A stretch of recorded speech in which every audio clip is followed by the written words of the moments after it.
In education headlines tonight, as schools across the country move away from textbooks and to mobile learning devices, some South Carolina educators are concerned our state is not making that technology shift as quickly as it should. Watch Fox News reporter Ivory Hecker has more. Bring up your iBooks pages. Those big, bulky textbooks everyone carried with them to school are already becoming a thing of the past. We do not use textbooks at all, not even digital textbooks. And putting lockers out of business at schools like Blythewood's Muller Road Middle. We've tried to brainstorm how we could use empty lockers, but right now they're just empty lockers. And they should be, according to Education Secretary Ivory Hecker, who has called for schools to move digital as quickly as possible. The second day of school, Ms. Hooks told us about the barcodes. Many South Carolina schools have already integrated mobile learning. Remember who wrote this textbook? Including textbooks custom designed by the teachers. You can't fuss with the author, right?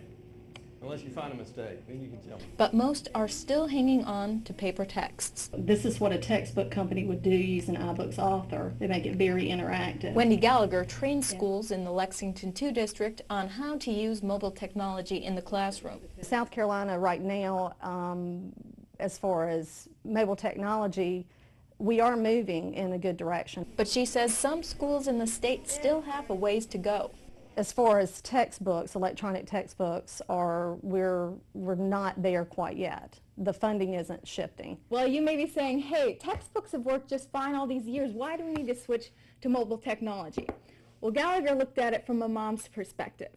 I had just registered my son at high school that day, and we were going through all the lines where you pay fees and you pick up everything, and he was issued an iPad. And we had to buy, I think, 3 or 4 of those big, huge textbooks.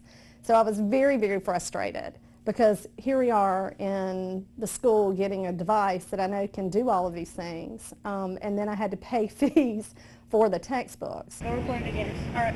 My personal opinion is that if we would quit spending millions and millions and millions of dollars on textbooks and put devices in the hands of kids, even in our rural areas, we'd get so much more bang for our buck as a taxpayer.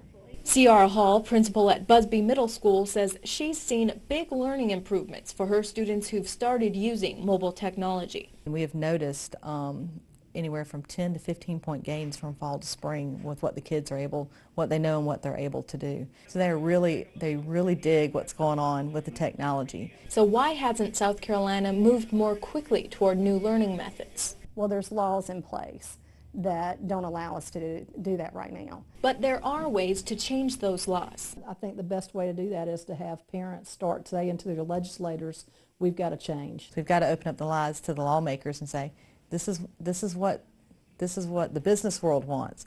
This is what we've got to do to help our kids get into the job market. So we need your help in the funding aspect to make all this happen. So more good things can start happening in South Carolina classrooms.